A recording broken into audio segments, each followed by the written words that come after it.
So much has changed over the past 10 years that felt impossible. This stuff moves sometimes like you are in quicksand, and sometimes it moves like lightning.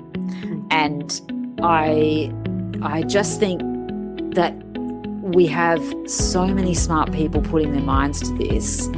I feel like this is, what a kind of a golden time that we're in right now, that some stuff we'll look back on in 10 years and go, things changed.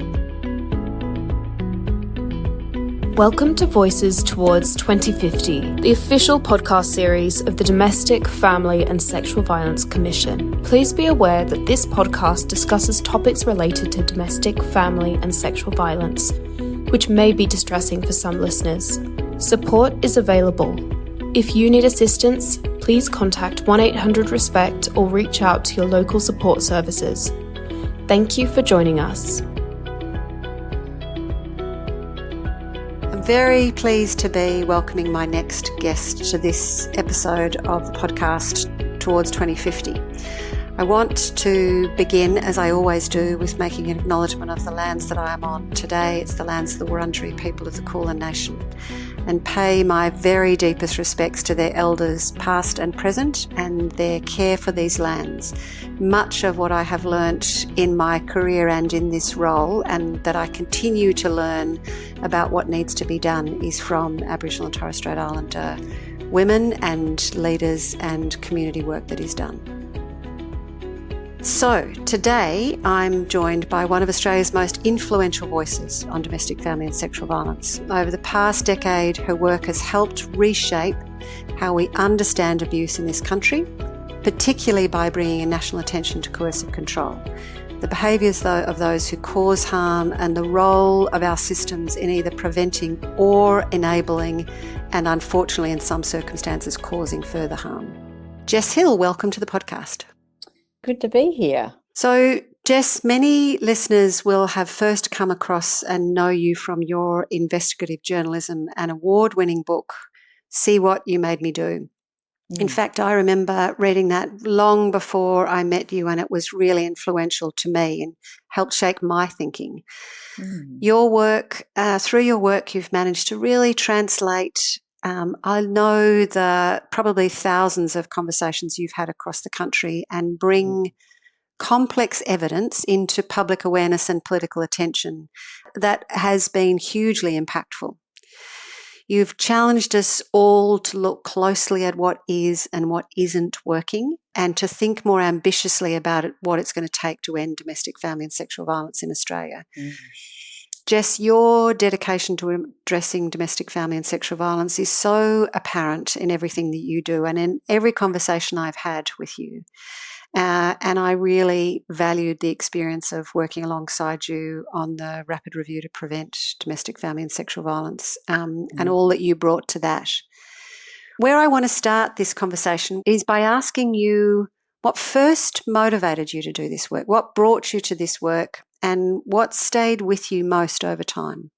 Small question, and one that, occurred long ago. So I guess what motivated me to get into the work, is like any journalist, is that you get a commission. So an editor asks you to write something and you say yes. And so I was asked by the then editor of the monthly, Nick Fike, to write a piece on domestic violence that would explain why and how this is still occurring in the 21st century. Aren't we past this? And it really was, I guess, motivated for Nick, as someone who was living in Melbourne, by the advocacy of Rosie Batty. So this was really towards the end of 2014. So it's just a few months after Luke was murdered, and not long after Rosie had really shot to prominence in Victoria particularly. And essentially what he was asking me to write, which is going to sound very strange at this point, was something that really had very rarely been written for the popular press, which was not about a homicide, not about any particular sort of salacious element of it. It was, why is this happening? And he gave me almost 5,000 words to write it. Again, quite unheard of Unusual. at that Yeah. point. Yeah. And so I was like, oh my God, this is very important. And I have no idea, for starters. I have no idea why this is still happening. I don't think I've ever really thought about it. And I was intimidated by the task, and I knew that I had to do it justice. And I then thought, how am I going to write 5,000 words about this? Like, what are we talking about here? Like, we're talking about guys, lose control and, go too far. I mean, I'm disparaging myself slightly by making it Yeah, sound like you I'm are, I really think. not Yeah. smart. Yeah. But it wasn't so far from where I was sitting on it.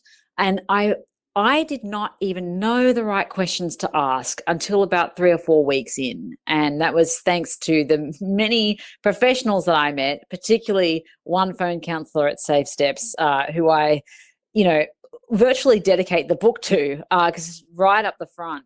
And it's where I'm sitting at the call center, and I've been there for a couple of hours. I'm listening to these calls come in, and they're coming in every few minutes. It seems utterly relentless. And they're so serious. These are people who are needing to be like immediately picked up and transferred to refuge, high risk cases. And there's this lull in the calls. And, the smartest thing I could think to ask at that point was like, do you like sometimes feel really frustrated when you're speaking to people who've called before and, you've advised them to leave and then they've gone back? And this phone counselor just fixed me with this stare and is like, no, I'm frustrated that the abuser promised that they wouldn't abuse her again, and then they broke that promise. And I'm like, that is an excellent reframing. Thank you. And I remember going out to the tram stop afterwards and going, wow, I have been coming at this all wrong. I haven't even been asking about the perpetrator.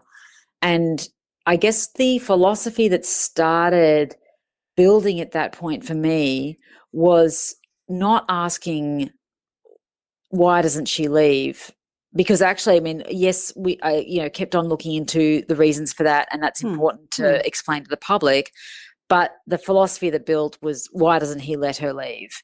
And that, I guess, has driven all of my work ever since. And as a corollary to that, why don't systems let her leave either?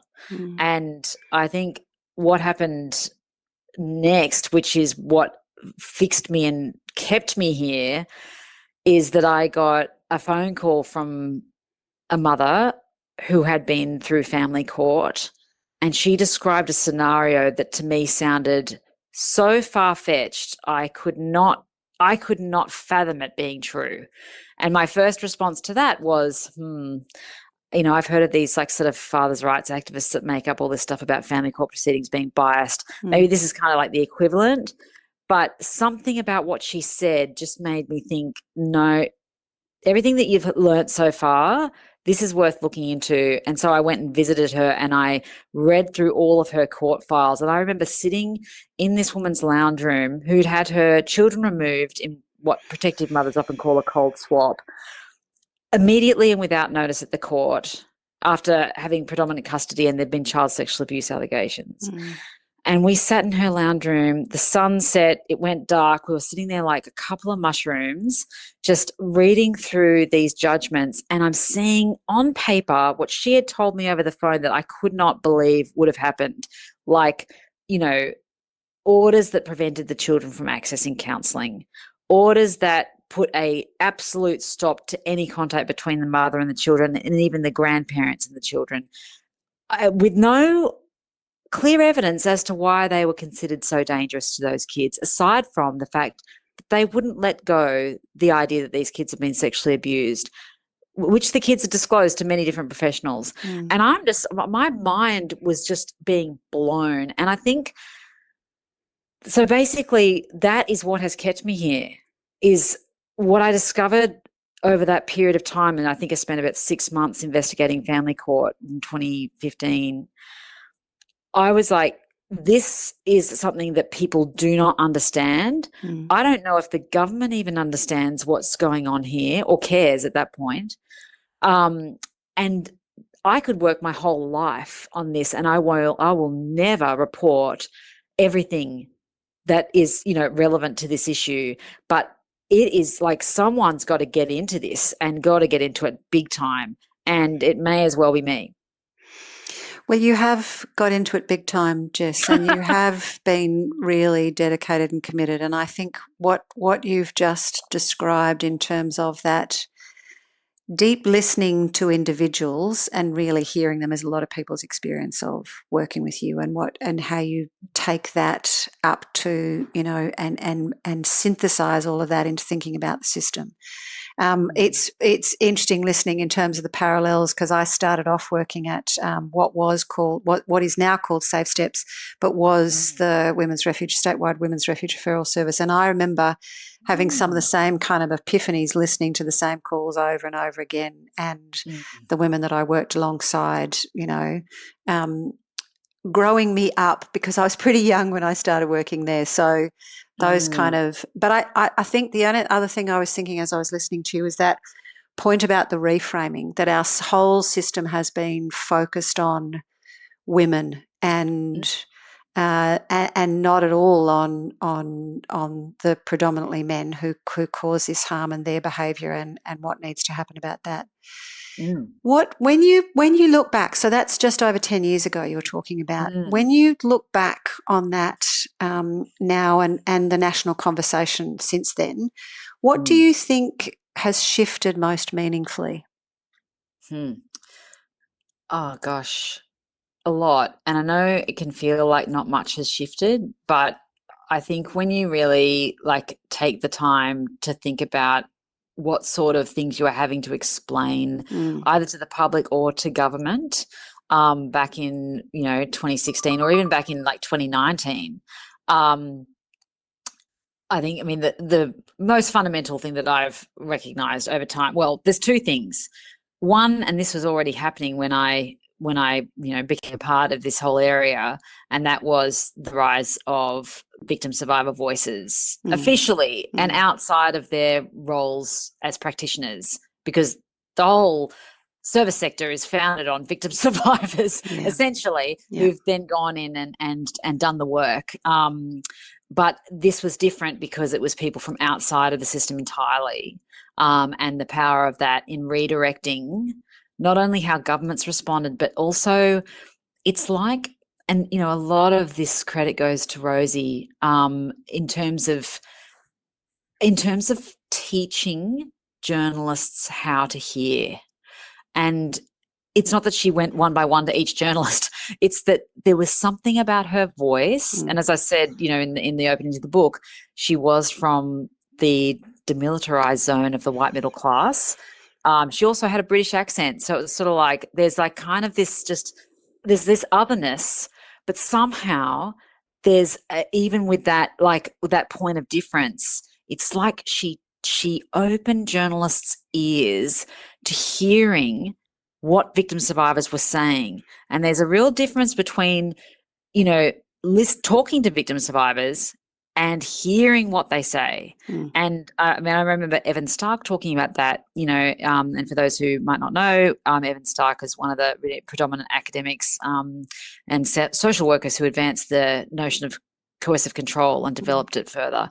And he talks about in the 70s when he was working in refuges with his wife, and victim survivors would say to him, the physical violence was nowhere near the worst part. The worst part was the humiliation and the degradation and the feeling that I was trapped. I didn't know myself anymore. I changed who I was. And he just, for many years, thought maybe they're just a bit ashamed to talk about the physical violence and about the sexual violence, and it's easier for them to talk about the stuff that was non-physical. It took him years and years to actually believe what they were saying to him. And to say, no, it's true for them. It was not the worst part. And what does that actually mean? Because that throws everything that we presume about family violence on its head. Literally, it throws the whole pyramid of harm where we put physical violence right at the top, and it turns it on its head in a lot of cases. And so I guess when Rosie sort of taught people how to hear, we stopped getting this whole sense of if it bleeds, it leads over many years. And and you started to read stories that really started with what I knew from interviewing victim survivors, what they would bring up first. So you started to hear more about financial abuse, and you started to hear more. These things were centered, and you didn't have to have someone who had experienced really severe physical violence to warrant them getting media coverage. And that was like a huge change. And then I think the next big change was obviously the notion that Evan Stark had first identified, or had been one of the first to identify, after others had identified it decades earlier, that coercive control is not just a collection of abuses, that it is a process of thought reform, that it changes the way that victim survivors think and behave in ways that often do not make sense to them. And do not make sense to outsiders, and certainly don't make sense to many people who become decision makers in their lives. And I think, obviously, I mean, my book came out in 2019, middle of 2019, and I remember there was, a bit of media. It was very unclear as to whether it was going to take off at all. I mean, some bookstores put it right up front. Other bookstores didn't even order it. Other bookstores sort of hid it up the back. They didn't know what to do with it, basically. And I remember being on Q&A. It was sort of like in November of 2019, and explaining coercive control to people. And it was like I was talking about something completely esoteric. There was virtually no public understanding outside of people who've lived it, or people who are maybe lawyers, and in the sector, of course. But even in the sector, it was, something, it was certainly an alien term to a lot of people. And then, of course, so awfully often happens in our area is that you have a watershed homicide that is the thing that it just makes people listen in different ways again. And of course, that was the murder of Hannah Clark and her 3 kids. And I remember this is happening right before COVID, and I was at one of the last writers' festivals that I'd be at for a while, and it was like the world has changed now. Like, people are now believing when victim survivors say that I was terrified I would be killed, and yet he'd never really laid a hand on me. Yes. And they hadn't believed that before that moment. We'd seen it in so many murders. I mean, it had been writ large across so many cases. Tara Costigan in Canberra, there's so many horror stories. They just hadn't broken through. It was like an idea whose time had come, but it was also like the horrible murder of Luke. It was done in public, so there were witnesses, and that changes everything, I think.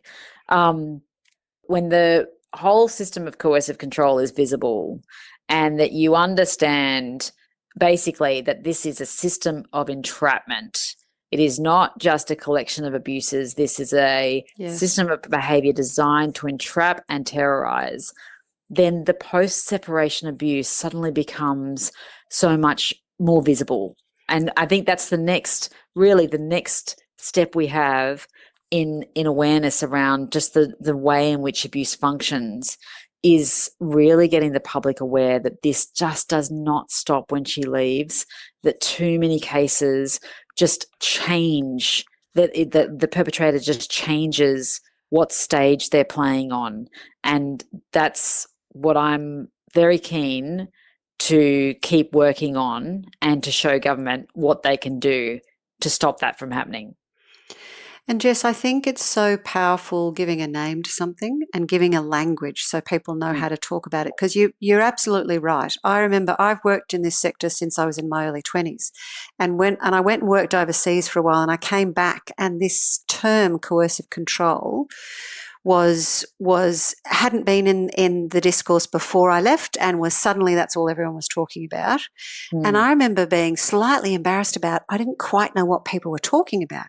And then I had a conversation with someone, and they described it. It's like, oh yes, I know what that is. It's just not what we had called it, and we had not named or discussed it in that way. So it's given enormous power to people to be able to describe in a way that others can understand. Giving a common language to something is really powerful for all the reasons you're talking about now. And so my question to you in thinking about that, because I know you have been thinking and again talking to a lot of people about that, is what does it mean about how we need to think differently about risk and danger when responding to abuse through that lens, not, as you say, just through a physical violence lens? Well, I mean, first of all, we need to take our incident-based lens out of our eyes, right? And we need to think in a much more sophisticated way about what it means for a victim survivor and their kids when the incident, a physical violence incident or something serious, happened 3 years ago and no incident has occurred since. And being able to actually show the system of behaviour that has happened since, that there didn't need to be an act of physical violence since 3 years ago, because the message was already sent that if you do not comply, this is what I'm capable of, and is reinforced through various other ways and consequences and subtle messages. That's something that is, at the moment, you go for an intervention order and they're like, well, when was the most recent incident? Or we can't renew this because nothing's happened since. It's like, yes, but they're still the same person and there's no indication that they've changed, right? And so it's like the threat has not abated. I know the threat has not abated, but I have nothing on paper to show that the threat has resurfaced in a way that you need to see it. And so I think that there's that. There's also, I mean, I do a lot of judicial education. So I travel around the country with the National Judicial College, speaking to magistrates, sometimes, teaching family court judges, but a lot of it is for magistrates. And one of the things I would drum home to them is that when you see someone who just keeps on doing these what they call like technical or low order breaches, non-violent breaches, sometimes they're sending flowers, sometimes they're just trying to get in touch over and over again, so even stuff that's quite benign. You need to see those breaches in the context of how coercive control operates, that coercive control operates through access and not through physical proximity, but through psychological proximity. If that coercive controller can continue to access their target and nothing can get in their way, not even a court order, there is no space for that victim survivor to reclaim their own mind, to even start to recover from what they've experienced. It also emboldens the perpetrator because it shows them that nothing can get in their way so long as they're subtle, so long as they don't do something stupid. I mean, even if they, let's be honest, even if they do something stupid, often they get away with it anyway. But, that's what I'm saying to magistrates, is that those low order technical breaches, that is how the coercive controller gets the victim survivor back in his web. That's how he does it. So, obviously paying attention to whether there's been misidentification or someone's being coerced to breach or incited to breach who is actually a victim survivor. You've got to have all these things in mind as a magistrate. But if you're seeing someone who's a clear perpetrator who does these low order breaches, you should make a consequence for that. So that's the sort of things that, you're trying to change practice at various levels so that it aligns with what victim survivors require and what coercive control demands as the basic construct for family violence, which we now have in the national principles, that the attorney generals across the country recognise that in most cases of family violence, coercive control is the organising principle of the violence. It's the umbrella under which everything else sits. Yes. Yeah. You wrote an article recently in The Guardian, and one of the things that really struck me about it was not just the description about, the postcode, but front desk lottery. And listening to you talk about, I know how much the effort you've put into training and how far and wide you've gone doing that, because one of the things that really strikes me too in what I hear is that front desk lottery. It is which magistrate you get, which police officer you get, which, GP when you're telling your story. So thinking about that and what do you think needs to happen at a systemic level so that it isn't just about the next good person, who it is you're lucky enough to get or not lucky enough to get? Well, first of all, I think training and education is super important, but it cannot fix culture and process. Yes. And you will lift the top 30, 40, let's be generous, maybe even 50% of people in a certain institution or agency with education and training. And it's super important to do that. But the others, unless there is some change to process and culture, will not. And they will, threaten to drag down the others who are trying to do the right thing and who are trying to advance things towards better outcomes. So say, for example, police. One of my big bugbears with police has been, the lack of proper civilian-led accountability mechanisms, which we recommended in the rapid review, such like they have in Northern Ireland. They have a separate civilian-led ombudsman that investigates complaints. We don't have anything that is a proper independent civilian-led body here in Australia, no matter what the various bodies say they are not operating in that way, where they can compel police to change. So that accountability and transparency is the first thing. But the second thing is process. And I think that, when you have in police, like putting aside in some of those local, the police areas, that you've got higher rates of misogyny or higher rates of racism or, a number of cultural issues that go on there. There's also just the fact of how police are incentivized to work and that their performance is managed mostly on, statistics, like how many charges did you get?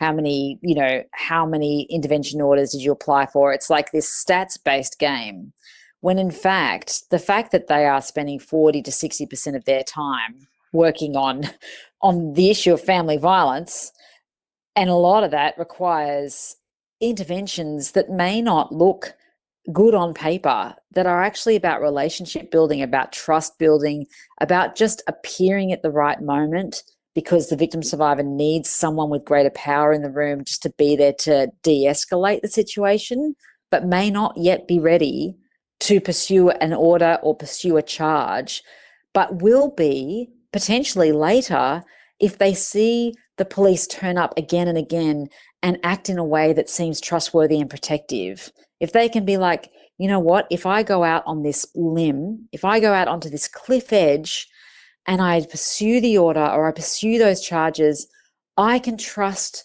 these people will back me and they understand what is happening and they understand what is needed to protect me. And so unless some people are going to come to police already ready to do whatever they need to do, but a lot of people are going to need to build that trust. And so police who spend that extra time, I hear this again and again from police, so often they're like, I almost need to take a charitable approach to my job because I'm not going to get promoted for doing this work. In fact, sometimes I might be excluded and ostracized if I'm in a particularly sort of toxic workplace that doesn't see this work as legitimate or important. So that practice, just the way that performance is managed, the way that, the level of paperwork that needs to be filled in, I just want people to go back to a basic sort of like workplace assessment. What are the incentives or disincentives for police to do this work? And how can we change the structure of this, the structure of who is hired? What do they expect when they're going into policing? Do they expect fast car chases and, arresting mobsters? Because that's not what the most of their work is going to be. And whether or not they want to be social workers, the fact is they're going into very complex situations in the vast majority of the time they're spending in this job.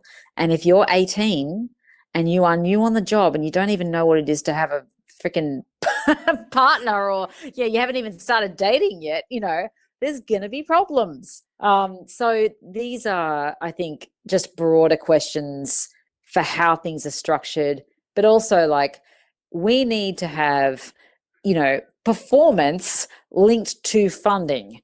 If you as an agency cannot do the number one job that you're assigned to do, well, then there needs to be some questions asked as to whether that agency should continue to receive the funding for that work. Instead of just year after year going, oh, well, they continue to fail. That's a shame. And that's what I said in the Guardian article. It's like, imagine if you were going into an operating theatre and you're like, I don't know, I've got about like a 80-20 chance of not bleeding out on the table. I hope my surgeon knows what they're doing. I hope my anaesthetist knows how to administer anesthetic, but I can't quite be sure. And these are life and death situations that we see, as we see reflected in coroners' cases. It's like, this is not, it's no joke what the police are turning up to, and they need to be better at responding consistently. And we need to do the things that make that consistency possible. Jess, I think it's such a good analogy, and I think you could stretch the health policing of domestic, family and sexual violence analogy a bit further too, because I think how do we hold hospitals accountable? What is the learning mechanism so that when there have been failures, they are examined properly? Exactly. I think the health sector, there's a whole range of things and I think it's one of the things that we need across the board to be thinking about. What can we learn from other similar, adjacent, and often much better funded systems about what we need to do better? How can we, and I think it's one of the things that I have also really appreciated about the approach that you've taken to this work is, how do we really ruthlessly hold ourselves accountable to getting the outcome? Not what the common wisdom is about what needs to be done, but how are we going to get better outcomes? Totally. And that's the thing, is like about trying to be strategic. And, you become strategic, I guess, over time, once you've had a few rodeos with politics and with various systems of how do we get things through?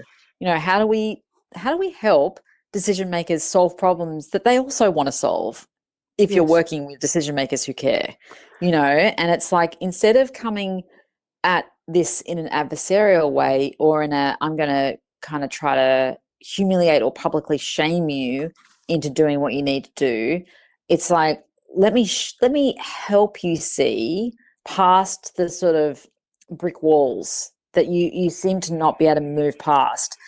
And it's not just me. Like, I guess I see my role as someone who conveys what I hear often from frontline practitioners, from victim survivors, all around the country. Like, they're all my teachers, and they don't have the same access as I do sometimes. Not that I, have everyone's ear, but it's easier for me to access politicians and decision makers than someone working at the Women's Health Centre in Wagga Wagga, But they've got incredible ideas that need to be conveyed to those decision makers. And that's what I guess I try to do in my work. And you do that, amplifying those messages and synthesising them up really well. I think it's one of the things that I really think about in this role as well.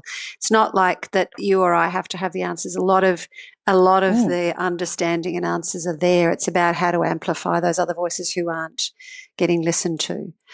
Exactly. One of the reasons I started doing this podcast was to have a conversation about really believing that this future that the National Plan commits us to is possible, and having hope that we can make domestic, family and sexual violence rare, brief and non-recurrent, right? That kind of commitment to ending it in a generation. And I don't think ending it in a generation is measurable, but I do think a commitment to making it rare, brief and non-recurrent is something we could hold our feet to the fire about and is measurable. So but you have to have hope and belief that that's possible. What is it that gives you hope? Well, my delusional positivity helps, and and what gives me hope is also, I think, you know what, when I'm flagging and I feel like I'm going down the cynical tubes, nothing's ever going to change. This is just all hopeless. What gives me hope is I spend a day at because I do a lot of public speaking across the country. I'll spend the day with frontline practitioners and I'll see what they're doing and how they're getting around, blocks and how they're looking at further opportunities. And it's like, oh my God, you guys, this is all the smarts are here. I had a great day with the child and adolescent mental health service out at Lismore. Big shout out to all the crew out there. Just a couple of weeks ago, and I just came away so like G'd up and worked up and like, this is all possible. These people are amazing. They are just absolutely going every day, coming and working with these children and young people and just bringing their whole hearts and whole brains to this and doing what they need to get around systems and, not asking for permission, but asking for forgiveness. And, and it's like, those people just bring it back to the reality of where we're at. And also I get a real kick out of when I have time, as I have over the past year, in terms of the family law system, when I have time to really dig into a system, I'm like a total girly swat. Like I will just like dig into every nook and cranny of that system, and I love getting to know it really intimately, such that you can start to see like, if we just did this part a bit differently over here, this might change. If we did this part a bit differently, but also like working alongside those who have professional experience of that system, but also those who have had to live through that system and hearing what they think should be different, and then trying to figure out, okay, they are really reasonable things to want. It can sound impossible when they first say it, but how can we make that real? I love that process. I feel so like excited by it, and I just work away in my little beaver hole on that, and then I try to think about how do we bring this to decision makers in a way that will make them as excited about this prospect as I am, which is, that's quite a task. And and I saw this was something really great. Actually, Morgan Cataldo wrote an article about this recently of what lived experience can really bring. Yes. And that is ambition. And it's like, be ambitious, be as ambitious as these people need us to be, and as ambitious as they are for change. Don't let the no, it can't be done because of XYZ get in your way. Find out if there's a way that we could change our assumptions. That's all super exciting. And even when you see stuff drag and take super long and be like, brick wall after brick wall, I don't know. I just feel like so much has changed over the past 10 years that felt impossible. It felt impossible in the December of 2019. I thought absolutely no way we're getting coercive control laws anywhere in Australia. And within about 6 months, various states and territories were debating whether to introduce them. This stuff moves sometimes like you are in quicksand, and sometimes it moves like lightning. And I just think that we have so many smart people putting their minds to this.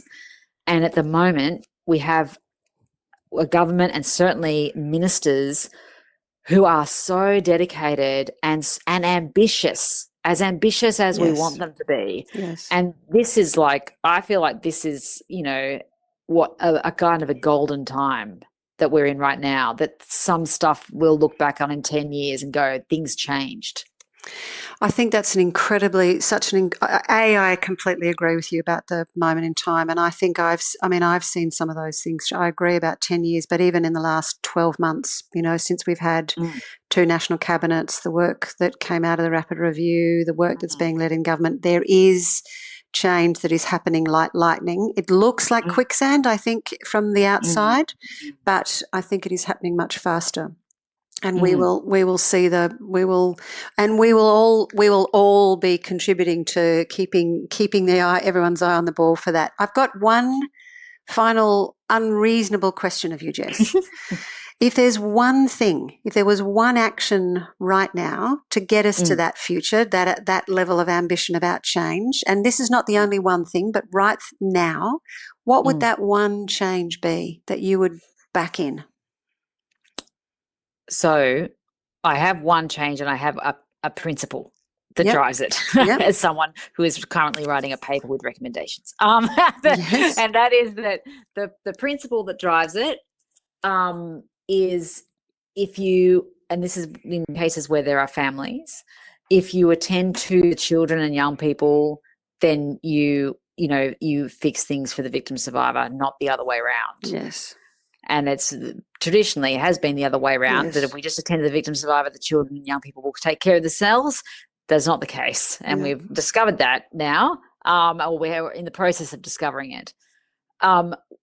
It's not this, what I'm about to say is not necessarily the one thing that would lead to everything being fixed, but it's the one thing that I can see a way into fixing at the moment, which may surprise people because it feels like one of the places that is the hardest to reform, but that is the family law system. And making the family law system truly child-focused is not out of our reach. And there are lots of things I'm very excited about bringing to the public and taking to decision makers as suggestions which really bring in a lot of what has been discussed over the last 30 years, but also brings in some new potential innovations that could achieve that. And it's not just that this is for people who go through the family law system.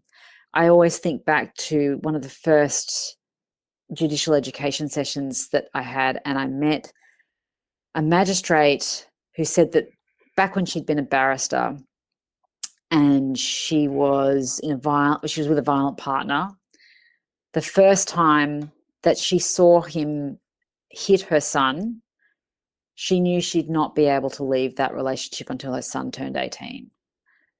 And that's because she knew as a barrister that there was no way that the family law court would give her sole custody and that she would not be able to be there at times when the father had unsupervised access. And so she stayed in the marriage from that time on as a supervisor. And this is a person with access to means, this is a person with knowledge of the law, and they stayed because they knew the family court system could not protect them. That is something that the federal government has the power to change. And I think that we can find ways to do that. And I just feel like this is a moment. We've come so far. We've made some really hard-won changes to the family law system, but we've got 90% of parenting matters going through, almost 90%, having family violence, almost 80% having child abuse. This is now a family violence and child protection court, and the federal government needs to step up and do what's needed for that court to work properly and to be properly child-focused and safe. That's a big one, Jess, and I'm very glad you're putting your attention to it, and I'm really looking forward to hearing more about your paper and findings, and to putting my shoulders to the wheel to do that with you. So thank you for the work that you do, and thank you for talking to me today. Oh, thank you, Micaela, and thank you for everything you do. It's always great to have a comrade in arms, and we've pushed through some brick walls ourselves, which I've been very grateful for. Appreciate it, Jess. Thank you for listening to Voices Towards 2050, Ending Gender-Based Violence. Subscribe and join us for future conversations as we work together to achieve a future free from domestic, family and sexual violence. To learn more about the Commission, visit our website at dfsvc.gov.au. If you need support, contact 1800-RESPECT or call 1800-737-732. For Aboriginal and Torres Strait Islander people, you can call 13-YARN or 139276. The views expressed in this podcast are those of the guests and do not necessarily represent the views of the Australian Government or the Commission.